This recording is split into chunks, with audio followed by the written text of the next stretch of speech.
The best new restaurants in Texas out now. Texas Monthly's newest issue highlighting the 10 best new restaurants in the state.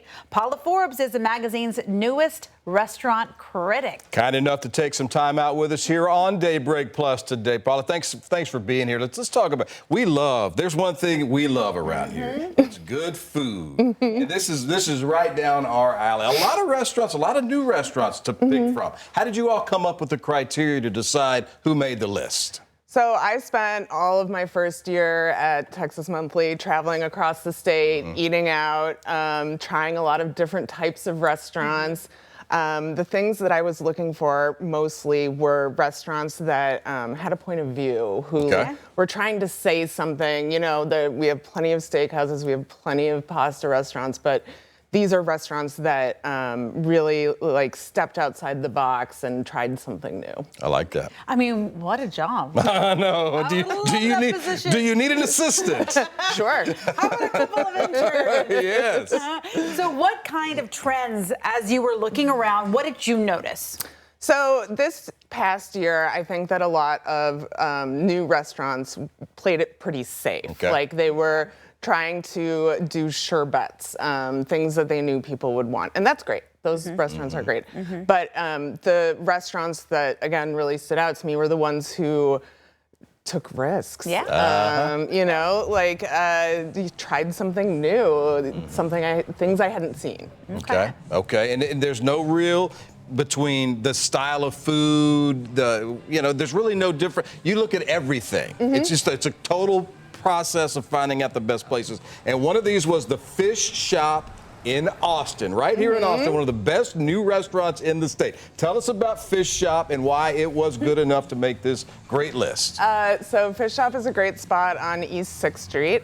It's Chef Justin Huffman, who used to be at Justine's, and he and his wife opened Fish Shop.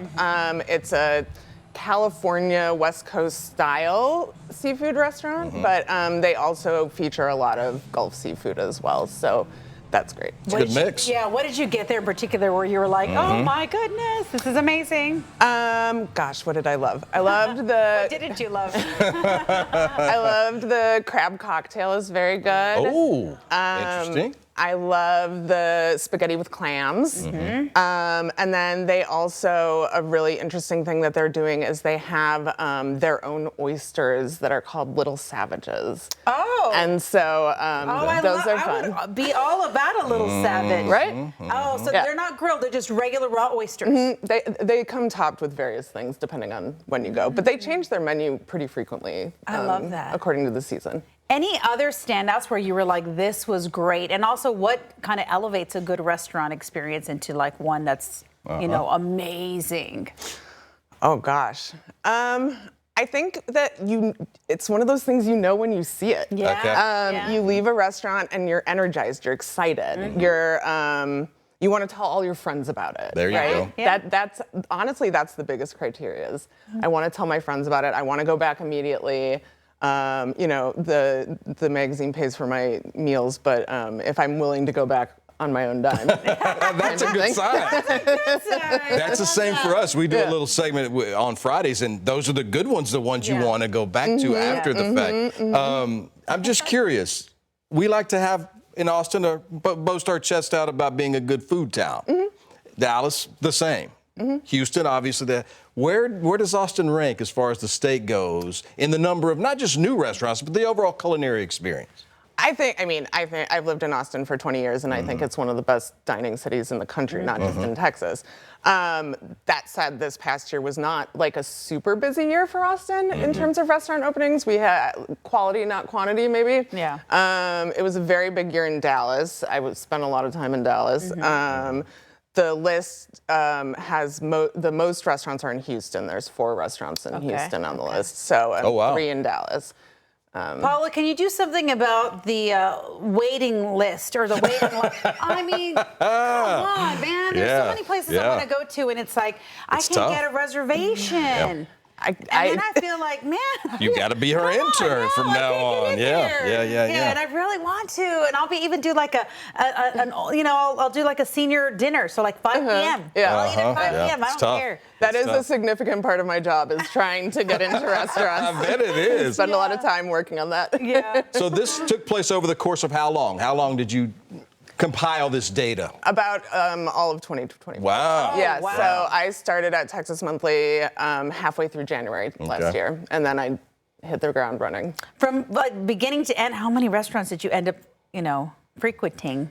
Probably 60 or 70. Wow. Oh my God. That's wild. Yeah. That's Wow. It's awesome. a lot. Sometimes it's 2 meals a night, because What? That's fantastic. yeah. Oh, I love that. So what are you doing in 2026 out of curiosity? Doing it again. Something coming up for yeah. the new restaurants, focusing on new restaurants and dining? Yeah. That's fantastic. So how do you find out about them? Do people let you know, or is it just a bunch of different ways? It's a bunch of different ways. Yeah. So I, yes, people email me about restaurants. The magazine has a dining guide, and I use them as scouts a little bit. I read all the newspapers in Texas. I follow tons of influencers across the state. That's I was the going way. to say, Yeah. that's how I find out a lot, is just through Instagram, and then everybody's telling us about new restaurants, and I'm thinking, come on, let's try it out. And then I'm like, oh, this is great. Or, not so bad. Yeah, you can't necessarily use that as judgment, but definitely for like Guiding discovery. you. Yeah, discovery. There we go. Well, I got to ask you, you're an expert. There's a debate going on. Austin v. San Antonio for breakfast tacos. yeah. Do you have an opinion on Answer wisely, Paula. on the Austin versus San Antonio? You're an expert in this field. We don't just ask this question lightly.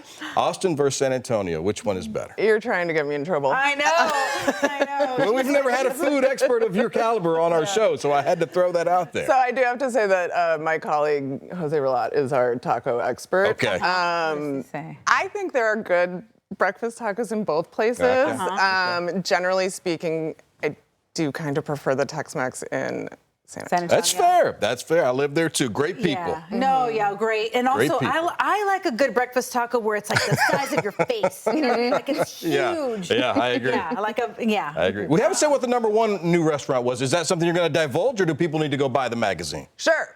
No, we can talk about it. Okay, what was the number one new restaurant? Yeah, what was that? Sure. So the list is unranked, except for I did have one best restaurant of the year, which is Agnes and Sherman in Houston, which is a diner that is super fun. They, make diner classics, but they're sort of imbued with largely Asian flavors, but also just, reflecting all of the immigrant groups in Houston. And Houston That is such sounds a lovely. awesome. That sounds a diner with that kind of, that sounds It's fantastic. so fun, and it's so warm and generous, and it's bright, and it's really great. You should That's go. fantastic. It's the mashups I enjoy. I right? love that when kind you of stay thing. in one direction, you can kind of mix it all together. Because the flavors can mix and match. So my last question for you, how do you pick what you have? Do they recommend something, or do you get to pick? Oh, I get to pick. So do you have a variety of things when you get to test these restaurants, or just a few things?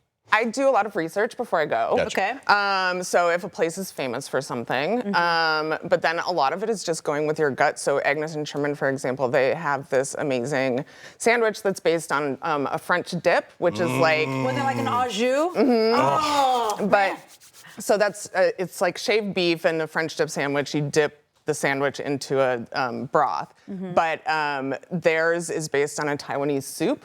So the broth is the Taiwanese soup, and then it has pickled mustard greens on it. And it, so Paula, yeah. I hate this lame. I'm little drooling over sandwich, here. That sounds and now I want that. I want that for breakfast. That sounds delicious. Sounds so good. Oh my God. Yeah, it sounds really good. Go ahead. Sorry. No, go ahead. Paula Forbes with Texas Monthly, the restaurant critic. We appreciate your time. Thanks for indulging us all our food questions. Because if there's one thing we can all agree on in this world today, good food is at the top of the list when it comes to, making you feel good. I agree. You made our morning just a little bit better. But now we want to go to some of those spots. Absolutely. When is it out again so we could see it? It's already out. It's out now. It's out now. Check it out. Texas Monthly. I love Texas Monthly, by the way. Thank you. There aren't many Good states. research. There aren't many states that have a quality publication like that. Not that I'm trying to butter you up to be your intern or He anything. wants to be the intern. Let's be honest, Paula. You never know what's going to happen if you ever need help. Just let me know.